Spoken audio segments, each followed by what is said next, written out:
The clash of the gavel now takes on the Goliaths of the 12th Parliament. The political corridors of Kampala are vibrating. A leaked letter from the desk of the Minister of Constitutional Affairs, that's Norbert, has just dropped like a hot coal in a grass-thatched hut. He is calling for a total reshuffle of the parliamentary calendar, and reasons, it's spice enough to make a layata to boil. In a formal letter dated April 27, 2026, addressed to the Clerk of Parliament, Norbert has thrown a spanner in the works of the 12th Parliament's induction ceremony. While the official program suggests training the new MPs before they elect a speaker, Mao says, hold your horses. His argument is twofold. One, the distraction factor. He claims that trying to teach lawmaking while the speaker's race is eating up is like trying to teach a hungry lion etiquette while a gazelle is running past. The politics of the chair is overshadowing the politics of the people, in quote.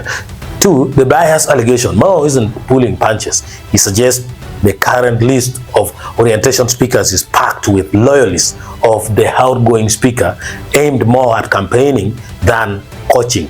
He is even pushing for the resurrection of the Rebecca Alitwala Kadaga Institute of Parliamentary Studies, that's RAKIPS, to ensure impartial training. It's a bold move that smells of a power play and a plea for order all at once.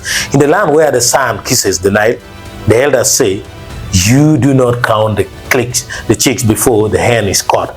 But here, the drums beat for a dance before the master drummer has taken his seat. The minister speaks with the tongue of a fox. Do not sharpen the spears, he cries, until the chief hunter is chosen by the fire. Is it wisdom that flows from his pen? Or is he afraid of the shadows the whole gavel throws? A house without a head is a basket of snakes, each slithering toward the light of the speaker's mace. The young ones arrive with bags full of dreams, but they are fed the milk of bias for manhole guard.